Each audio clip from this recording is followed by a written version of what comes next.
Graça e paz sobre a tua vida.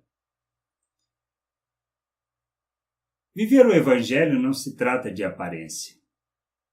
Por isso a gente não pode se deixar guiar pela aparência. Não se trata de aparência, mas trata de expressão de quem nós somos em Deus. Viver uma vida humilde implica em entendermos que dependemos de Deus inteiramente. Reconhecemos a nossa condição de miserabilidade diante de Deus. Somos miseráveis, efetivamente miseráveis, pobres. Não temos nada de bom para que possamos fazer para revelar Deus ou mesmo sermos aceitos por Deus. Por isso, Paulo, escrevendo aos Colossenses, capítulo 2, do verso 18 ao 19, ele fala assim: não deixem que ninguém os humilhe, afirmando que é melhor do que vocês, porque diz ter visões e insiste numa falsa humildade e na adoração de anjos. Essas pessoas não têm nenhum motivo para estarem cheias de si, pois estão pensando como qualquer outra criatura humana.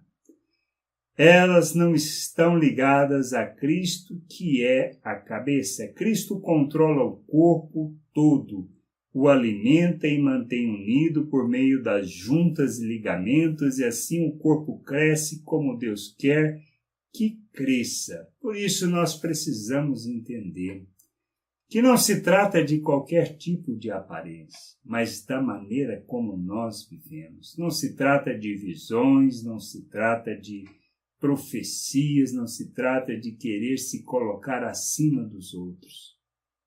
Nós precisamos entender, isso não é igreja. Isso não tem nada a ver com o corpo de Cristo.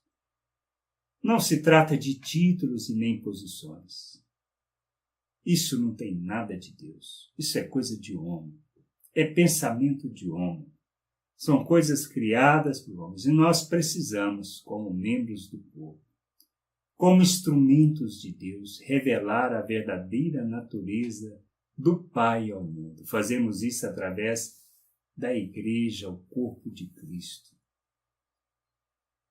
Tendo a certeza e a convicção de que aqueles que são modelo, exemplo, revelam essa humildade, reconhecendo que depende inteiramente de Deus e que é só um instrumento para a edificação do outro.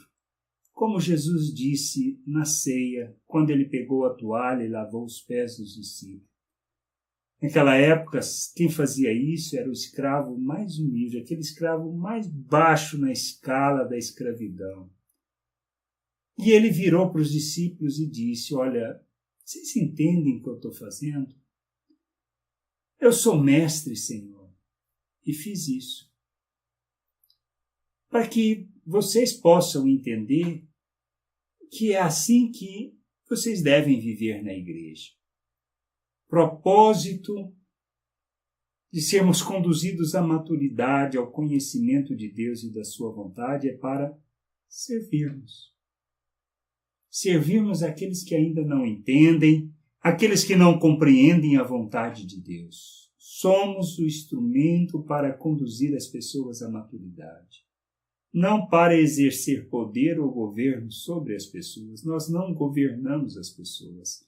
Somos o instrumento para ensinar, para ser modelo, exemplo do verdadeiro processo de servir uns aos outros, do que seja ser líder, do que seja fazer parte de um corpo de liderança conduzindo as pessoas à maturidade. Nós precisamos crescer nisso, precisamos amadurecer e entender.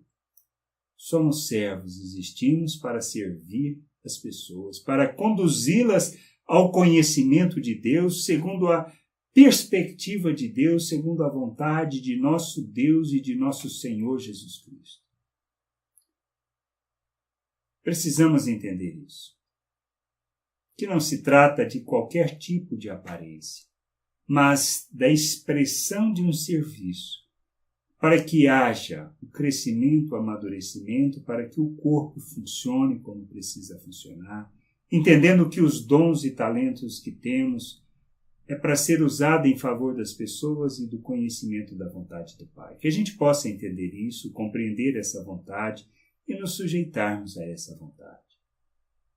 Para que haja o crescimento, o amadurecimento, e não o exercício de poder sobre as pessoas no sentido de tentar dominá-las e controlá-las. Isso não tem nada a ver com a igreja, isso não tem nada a ver com o corpo de Cristo, isso não tem nada a ver com a vontade de Deus, isso é coisa de homem. Precisamos entender isso. Se nós estamos agindo assim, achando que podemos dominar e controlar as pessoas, lê do engano. Isso não tem nada a ver com Deus. Precisamos rejeitar tudo isso e nos submetermos à vontade de Deus para sermos instrumentos úteis ao reino, à igreja, ao corpo, para o crescimento e para o expressar da vontade de Deus. Devemos nos empenhar pela unidade do corpo, pelo crescimento do corpo, para a expressão da vontade do Pai. Que a gente possa entender isso, compreender essa vontade e nos sujeitarmos a essa vontade para não vivermos de aparência, mas da expressão da verdadeira obra de Deus em nossas vidas e do entendimento que estamos aqui para servir para o crescimento do corpo e amadurecimento do corpo. Que a gente possa entender isso, compreender estas coisas e nos sujeitarmos ao nosso Deus e ao nosso Senhor, para realizarmos a sua vontade e sermos expressão da sua graça e misericórdia entre as pessoas. Graça e paz sobre a tua vida. Amém.